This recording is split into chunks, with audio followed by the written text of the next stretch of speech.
साथीहरु यो भिडियोमा म तपाईलाई आइफोन रिपेयरिङ गर्नको लागि चाहिने इन्फर्मेसनहरु दिनेछु। कुनै पनि आइफोन रिपेयरिङ गर्नको लागि तपाईलाई गाह्रो भइरहेको छ भने यो भिडियो हेरिसकेपछि तपाई जस्तोसुकै आइफोनलाई पनि रिपेयर गर्न सक्नुहुन्छ। आइफोन रिपेयर गर्नको लागि तपाईलाई अलिक गाह्रो हुने पार्ट भनेको आइफोनको आइसी आइडेन्टिफिकेसनसँग रिलेटेड प्रब्लमहरु हो। जस्तै आइफोनमा भएको आइसीहरुलाई चिन्न तपाईलाई यदि गाह्रो छ अथवा आइफोनको कुनै पनि प्रब्लम यदि तपाईलाई सल्भ गर्न गाह्रो भइरहेको छ भने यो भिडियो हेर्नुस्। यो भिडियो हेरिसकेपछि तपाईले आइफोनलाई सजिलै रिपेयर गर्न सक्नुहुनेछ।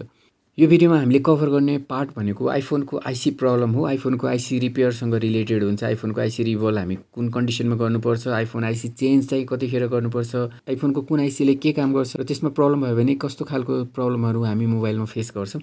त्यो आइफोनको टच आइसी, आइफोनको अडियो आइसी, आइफोनको नेटवर्क आइसीहरु भयो, आइफोनको ब्लुटुथ वाइफाई आइसीहरु भयो, आइफोनको प्रोसेसर, आइफोनको मेमोरी, आइफोनको पावर आइसी, यी सबै इन्फर्मेसनहरु म तपाईलाई यो भिडियोमा दिनेछु। त्यही भएर यो भिडियोलाई लास्टसम्म हेर्नु होला। यो भिडियो हेरिसकेपछि तपाईले आइफोनसँग रिलेटेड एकदमै डेप्थ इन्फर्मेसन पाउनुहुनेछ। साथीहरु सुरु गरौँ यो कनेक्टरबाट। जस्तै यहाँ तपाई देख्न सक्नुहुन्छ थुप्रै कनेक्टरहरु रहेको छ। यहाँ पनि तल पनि एउटा कनेक्टर देख्नुभयो। अब सबभन्दा पहिला यो कनेक्टर हेर्नुस्। तपाई यहाँ देख्न सक्नुहुन्छ एउटा कनेक्टर रहेको छ। यो कनेक्टर रहेको छ फ्रन्ट क्यामेराको अथवा सेकेन्डरी क्यामेराको। आइफोनको जुन अगाडिपट्टि डिस्प्लेको माथि एउटा क्यामेरा राखेको हुन्छ त्यो कनेक्टर चाहिँ यहाँ जोडिन्छ। यदि तपाईको आइफोनमा फ्रन्ट क्यामेरासँग रिलेटेड कुनै पनि प्रब्लम आयो भने तपाईले के गर्नु पर्यो भने फर्स्ट भनेको क्यामेरा निकाल्ने। क्यामेरा निकालिसकेपछि यो कनेक्टर तपाईँ यो देख्नुभयो। यो इन्टरफेसलाई चाहिँ मजाले सफा गर्ने। यसमा चाहिँ व्हाइट पेट्रोल अथवा पेट्रोल युज गरेर अनि यसलाई मजाले क्लिन गर्नुपर्छ। मजाले क्लिन गरिसकेपछि यसमा भएको अब रस्टहरु भयो अथवा धुलोहरु अथवा त्यस्तो केही इस्यु छ भने त्यो चाहिँ सल्भ हुन्छ। अब यो मात्रै सफा गरेर हुँदैन। क्यामेरामा भएको जुन कनेक्टर हुन्छ यसमा जोडिने हो त्यसलाई पनि मजाले सफा गर्नुपर्छ। त्यो क्लिन गरिसकेपछि पनि यदि तपाईको प्रब्लम सल्भ भएन भने तपाईले यसको रिलेटेड कम्पोनेन्टहरु यही नजिकै भेट्नुहुन्छ। जस्तै यो क्यामेरा कनेक्टर हो भने यससँग रिलेटेड कम्पोनेन्टहरु वरिपरि नै राखेको हुन्छ अथवा ब्याक साइडमा राखेको हुन्छ। जस्तै तपाईले त्यो कम्पोनेन्टहरु चेक गर्नुपर्ने हुन्छ र कम्पोनेन्टहरु चेक गरिसकेपछि भएन भने यसको आइसी चाहिँ तपाईले रिप्लेस गर्नुपर्ने हुन्छ अथवा रिभल गरेर हेर्नुपर्ने हुन्छ। फोनलाई हामी अन अफ गर्नको लागि जुन पावर की युज गर्छौं त्यो चाहिँ यहाँ जोडिन्छ। यसमा जोडिने पावर कीको जुन फ्लेक्स हुन्छ त्यसमाथि नै एउटा माइक पनि राखेको हुन्छ। त्यो माइकलाई चाहिँ रिकर्डिङ माइक भनिन्छ। हामी भिडियो रिकर्डिङ गर्दाखेरि जुन भोइस हुन्छ त्यो चाहिँ त्यो माइकले चाहिँ रिकर्ड गरेर अनि मोबाइलमा सेभ गर्ने काम गर्छ। त्यो रिकर्डिङ माइक पनि यसमै जोडिएको हुन्छ। त्यसपछि फ्रन्ट क्यामेरासँगै तपाईले एउटा सेन्सर देख्नुहुन्छ। त्यो सेन्सर भनेको त्यसलाई प्रोक्सिमिटी सेन्सर पनि भनिन्छ अथवा लाइट सेन्सर भनिन्छ। त्यसले के गर्छ हामी मोबाइलले आफ्नो कानतिर लाने बित्तिकै डिस्प्लेलाई डिम गरिदिन्छ अथवा डिस्प्लेको लाइटलाई अफ गरिदिन्छ र त्यो अफ भइसकेपछि हाम्रो मोबाइलको ब्याट्री सेभिङ हुने काम हुन्छ। त्यो पनि के हुन्छ यसमै जोडिन्छ भन्नाले एउटा पावर की, एउटा रिकर्डिङ माइक र एउटा प्रोक्सिमिटी सेन्सर भन्नाले 3 इन 1 इन्टरफेस हो। यो तीनटै कुरा यसमै जोडिन्छ भन्नाले त्यो तीनटामा कुनै पनि इस्यु आयो भने तपाईले यसलाई पहिला क्लिन गर्नुपर्ने हुन्छ। यसको कम्पोनेन्टहरु र यसको रिलेटेड आइसीलाई तपाईले चेक गरेर रिपेयर गर्न सक्नुहुन्छ। त्यसपछि अब थर्ड कनेक्टरको कुरा गरौँ। थर्ड कनेक्टर भनेको यहाँ अलिकति ठुलो कनेक्टर रहेको छ र यो कनेक्टरमा के जोडिन्छ त यसको इन्फर्मेसन लिऊँ पहिला। यो कनेक्टरमा चाहिँ इयरफोन जोडिन्छ। इयरफोनमा 6 वटा पिन हुन्छ। त्यही भएर यहाँ पिन पनि अलिकति बढी नै देख्नुभयो तपाईले। र इयरफोन सँगसँगै यसमा अरु पनि केही कुराहरु हुन्छ जस्तै भाइब्रेटर र साइड की अथवा जुन भोल्युम की हुन्छ भोल्युम लो र हाई गर्नको लागि त्यो पनि यसमै जोडिन्छ। जस्तै अब पावर की यसमा जोडिन्छ भने भोल्युम की चाहिँ यसमा जोडिएको हुन्छ। त्यो तीनटा पार्टहरु मध्ये कुनैमा पनि प्रब्लम आयो भने तपाईले यो इन्टरफेसलाई क्लिन गर्नुपर्ने हुन्छ र यसको रिलेटेड कम्पोनेन्टहरुलाई चेक गर्ने र यसको आइसीलाई चाहिँ रिभल अथवा रिप्लेस गर्न सक्नुहुन्छ यसको कम्प्लिट सोलुसनको लागि। त्यसपछि अर्को फोर्थ कनेक्टर अलिकति ठुलो कनेक्टर यहाँ देख्नुभयो। यो ठुलो कनेक्टर भनेको डिस्प्लेको लागि रहेको छ। आइफोनको डिस्प्लेमा कुनै पनि समस्या आयो जस्तै अब आइफोनको डिस्प्लेमा तपाईको ग्राफिकसँग रिलेटेड इस्यु हुन सक्छ। जस्तै कलर नआउने त्यस्तो इस्युहरु हुन सक्छ अथवा आइफोनमा लाइनिङ आउने त्यस्तो इस्युहरु हुन सक्छ। हो त्यस्तो इस्यु हो भने तपाईले यो कनेक्टरलाई फर्स्ट क्लिन गर्नुपर्ने हुन्छ र कलरको लागि तपाई यहाँ दुईटा कम्पोनेन्ट यसरी जोडा कम्पोनेन्टहरु यहाँ जुन देख्नुभयो चार जोडी कम्पोनेन्टहरु यहाँ रहेको छ। यसलाई चाहिँ मिपी लाइन्स भनिन्छ। यसबाट के हुन्छ ग्राफिक सिग्नल आएर यो कनेक्टरसम्म आउँछ र त्यो ग्राफिक सिग्नल चाहिँ डिस्प्लेमा जाने भने यो कम्पोनेन्टहरुमा कुनै पनि प्रब्लम आयो भने तपाईको फोनमा चाहिँ ग्राफिक नआउने अथवा ग्राफिक आए पनि कलर चाहिँ डिफरेन्ट भइदिने त्यस्तो प्रब्लम चाहिँ यिनीहरुमा प्रब्लम आएर हुन्छ भने कुनै बेला फोनमा चाहिँ व्हाइट डिस्प्लेको इस्यु हुन सक्छ। फोनमा चाहिँ अब लाइट बल्ने तर ग्राफिक नहुने हो। त्यस्तो प्रब्लम हो भने चाहिँ अब यसको एसडीए लाइन र एससीएल लाइन दुईटा हुन्छ। हो त्यो लाइनसँग रिलेटेड कम्पोनेन्टहरु तपाईले चेक गर्नुपर्ने हुन्छ। त्यसको लागि तपाईले स्कीमेटिक हेर्नुपर्ने हुन्छ र स्कीमेटिकको लागि म पछि यसको डिटेल इन्फर्मेसन दिनेछु अर्को कुनै भिडियोमा। अहिलेको लागि म तपाईलाई कुन कनेक्टरसँग के प्रब्लम हुन सक्छ र त्यसको सोलुसनको लागि हामी के गर्न सक्छौं त्यो इन्फर्मेसन दिइराको छु। र यसको रिलेटेड आइसीहरु कुन हो त्यो चाहिँ म तपाईलाई एकैछिनमा बताउने छु।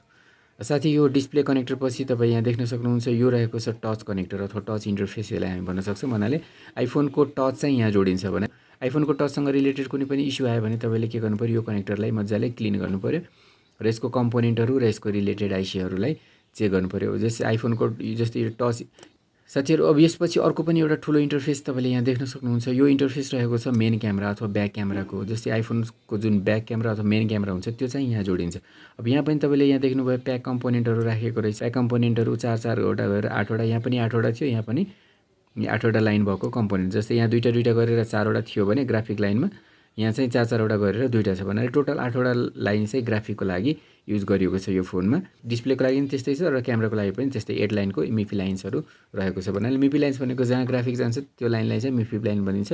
ग्राफिक भनेको क्यामेरा र डिस्प्ले दुइटैमा जाने हो, त्यही भएर यहाँ पनि त्यस्तै कम्पोनेन्ट छ र यहाँ पनि त्यस्तै। तर यहाँ दुईटाको पेयरमा छ भने यहाँ चाहिँ 4वटाको पेयरमा रहेको छ। क्यामेरामा कुनै पनि अब ग्राफिक कलर इस्युहरू आयो, क्यामेरा फोटो खिच्दाखेरि क्यामेरा फोटो खिच्ने तर अर्कै अलिकति ग्रिन अथवा ब्लू अथवा रेड टाइपको आउने हो भने तपाईँको यो कम्पोनेन्टहरूमा इस्यु हुनसक्छ। यदि क्यामेराले कामै गरेन भने क्यामेरामा आउने जुन भोल्टेजहरू हुन्छ हो त्यो लाइनहरू अथवा क्यामेराको एचडिएल लाइन र एससिएल लाइन पनि हुन्छ क्यामेरामा पनि हो त्यो लाइनहरूमा इस्यु भएर पनि हुनसक्छ। साथीहरू माथिको कनेक्टरहरू सबै मैले तपाईँलाई चिनाइसकेको छु। अब म कुरा गर्छु आइसीहरूको बारेमा। अब आइसी जस्तै तपाईँले यो टच कनेक्टरसँगै एउटा यहाँ ठुलो आइसी जुन देखिरहनु भएको छ यो भनेको टच आइसी हो, आइफोन टच आइसी हो यो चाहिँ। यदि आइफोनको टचले काम गरेन भने फर्स्ट तपाईँले यसलाई क्लिन गर्नुपर्ने हुन्छ। त्यसपछि यो टच आइसी आइफोन टच आइसीसँग रिलेटेड कम्पोनेन्टहरू यहाँ वरिपरि तपाईँ देखिरहनु भएको छ, यो कम्पोनेन्टहरूलाई मजाले क्लिन गर्नुपर्ने हुन्छ र यसमा सर्टिङहरू हाफ सर्टिङहरू केही छ कि छैन त्यसलाई चाहिँ टेस्ट गर्नुपर्ने हुन्छ। सबै टेस्ट गरिसकेपछि पनि काम भएन भने यो टच आइसीलाई निकालेर रिभल गरेर हाल्नुपर्ने हुन्छ। टच आइसीलाई रिभल गर्दा पनि काम गरेन भने यो आइसीलाई चाहिँ रिप्लेस गरेर तपाईँको प्रब्लम चाहिँ 100% सोल्युसन गर्न सकिन्छ। यो भनेको आइफोनको टच आइसी हो, यो चाहिँ टच कनेक्टरको छेउमै राखिएको छ। त्यसपछि साथी अर्को यो पनि एउटा ठुलो आइसी तपाईँ यहाँ देखिरहनु भएको छ। यो आइसीलाई चाहिँ अडियो आइसी भनिन्छ। अडियो भनेपछि साउन्डसँग रिलेटेड कुरा भयो, भिजुअलसँग यसको कुनै पनि रिलेसन हुँदैन। यो भनेको हेड पोजिसनमा तपाईँ राखेको देख्नुभयो, यो बोर्डको माथि अथवा टप पोजिसनमा राखेको देख्नुभयो भन्नाले यसको रिलेटेड पार्टहरू भनेको यही पोजिसनमा अथवा यही एरियामा कनेक्ट हुने हो। भन्नाले यदि तपाईँको मानौ यो माइकले काम गरेन भने माइक चेन्ज गर्दा पनि तपाईँको इस्यु सोल्युसन हुँदैन भने यहाँ नजिकै पनि कम्पोनेन्टहरू रहेको छ र यो आइसीको छेउछाउमा पनि कम्पोनेन्टहरू रहेको छ भने यो कम्पोनेन्टहरू ट्रबल सुट गर्नुपर्ने हुन्छ। र त्यति गर्दा नि भएन भने तपाईँले यो एप्पल लेखेको यो जुन अडियो आइसी हो त्यसलाई चाहिँ चेन्ज गर्नुपर्ने हुन्छ।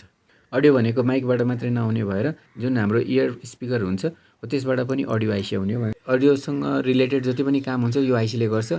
यसको मतलब के भयो भने तपाईँको कुनै पनि अडियो पार्टले यदि काम गरेन भने पहिला तपाईँले त्यो अडियो पार्टलाई चेन्ज गरेर हेर्नु पऱ्यो र अडियो पार्ट चेन्ज गर्दा पनि भएन भने यो आइसीसँग रिलेटेड कम्पोनेन्ट र त्यो त्यति गर्दा नि भएन भने यो आइसीलाई चाहिँ तपाईँले रिभल गरेर हेर्नुपर्ने हुन्छ र रिभल गरेर नि भएन भने यसलाई चाहिँ रिप्लेस गर्नुपर्ने हुन्छ। यो भनेको आइफोनको अडियो आइसी हो र यसले रिङ्गरलाई चाहिँ कन्ट्रोल गर्दैन। रिङ्गर भनेको तल हुन्छ, तलपट्टि जस्तै अब फोनबाट अब रिङटोन आउने अथवा म्युजिकहरू भिडियोहरू अडियोहरू प्ले गर्दाखेरि जुन साउन्ड आउँछ त्यो चाहिँ रिङ्गरबाट आउँछ, त्यसको कनेक्सन चाहिँ यो आइसीसँग हुँदैन। हेडफोन निकाल्दा पनि हेडफोन आइकन आइराख्ने त्यस्तो इस्यु छ भने यसलाई चाहिँ तपाईँले चेन्ज गर्नुपर्ने हुन्छ। यसलाई हेडफोन डिटेक्सन अथवा इयरफोन डिटेक्सन आइसी भनिन्छ। त्यसपछि अर्को पनि एउटा सानो आइसी यहाँ तपाईँले देख्दै हुनुहुन्छ, यो भनेको गेमसँग रिलेटेड आइसी हो। यसले के गर्छ जस्तै आइफोनमा हामी गेमहरू खेल्छौँ त्यसको फङ्सन चाहिँ यसले एक्सेलरेट गर्ने काम गर्छ र गेम कन्ट्रोलर यो बाहेक अरू पनि गेम कन्ट्रोलर आइसीहरू हुन्छ जुन आइसीहरू यसको अर्को साइडमा हुनसक्छ। त्यो चाहिँ म अर्को साइडको आइसीहरू आइडेन्टिफिकेसन गराउँदाखेरि तपाईँलाई देखाउँछु। पहिला यो साइडको आइसीहरू सबै चिनौँ र त्यसको फङ्सनहरू त्यसमा हुने प्रब्लमहरू र त्यसको सोल्युसन चाहिँ जानौँ। यसपछि तपाईँ यहाँ जुन एउटा ठुलो आइसी देख्दै हुनुहुन्छ यो आइसी रहेको छ स्यामसङ कम्पनीको, यहाँ तपाईँ देख्न सक्नुहुन्छ। फोन यो आइफोनको तर यसभित्र लाग्ने आइसी भनेको स्यामसङको। स्यामसङ भनेको एकदमै राम्रो मेमोरी बनाउने कम्पनी हो, त्यही भएर आइफोनमा जुन मेमोरी युज भएको छ यसलाई चाहिँ आइफोनको इन्टरनल मेमोरी अथवा रोम भन्न सकिन्छ। आइफोनको रोम अथवा आइफोनको इन्टरनल मेमोरी अथवा आइफोनको हार्ड डिस्क डेस्कटप ल्यापटपमा फाइलहरू अथवा सफ्टवेयर रेस्टोर गर्नको लागि हार्ड डिस्क युज गरे जस्तै फोनमा चाहिँ यो इन्टरनल मेमोरी अथवा रोम युज गरेको हुन्छ जुन स्यामसङ कम्पनीको रहेको छ। र यो अरू पनि कम्पनीहरू हुन्छ जसले रोम बनाउने काम गर्छ जस्तै एसके हाइनिक्स, टोसिबा, किङस्टन इटिसी। साथीहरू यो आइसी अथवा यो चिपमा चाहिँ सफ्टवेयर जस्तै आइफोनको जति पनि सफ्टवेयर आइफोनको सफ्टवेयर भयो र आइफोनको जति पनि फाइलहरू भयो सबै यसमै बस्ने हो। यसमा कुनै प्रब्लम आयो भने के हुन्छ, तपाईँले आइफोनमा सफ्टवेयर गर्नुभयो भने सफ्टवेयर नहुने, सफ्टवेयर फेल हुने अथवा सफ्टवेयर गर्दाखेरि फोनै डेड भइदिने भन्नाले त्यो भनेको यो आइसीसँग रिलेटेड हो। कुनैमा सफ्टवेयर हुन्छ तर तर सफ्टवेयर सक्सेस भइसकेपछि पनि फोन चाहिँ खुल्दैन, लोगोमै अड्किराख्ने। जतिचोटि सफ्टवेयर गर्दा पनि लोगोमै अड्किने त्यस्तो इस्यु हो भने यो आइसीसँग रिलेटेड इस्यु हुन्छ। त्यस्तो सफ्टवेयरसँग रिलेटेड अथवा मेमोरीसँग रिलेटेड त्यस्तो इस्यु हो भने के गर्नु पऱ्यो, तपाईँले यो आइसीलाई चाहिँ हल्का हिट दिएर हेर्नु पऱ्यो। हिट भनेको 250 देखि 350 सम्म दिन सक्नुहुन्छ। पेस्ट वरिपरि पेस्ट लगाएर हल्का हिट दिन मिल्छ। अब त्यति गर्दा नि भएन भने यसलाई चाहिँ निकालेर रिबल गरेर फेरि हाल्नु पऱ्यो अथवा यसलाई चाहिँ रिप्लेस गर्नु पऱ्यो। यो भनेको एकदमै इम्पोर्टेन्ट पार्ट, यो बिना तपाईँको फोन चाहिँ खुल्दैन। भनेपछि एकदमै इम्पोर्टेन्ट पार्ट हो। यसलाई चाहिँ इन्टरनल मेमोरी, रोम अथवा आइफोनको हार्ड डिस्क भन्न सक्नुहुन्छ। यो इन्फर्मेसनहरू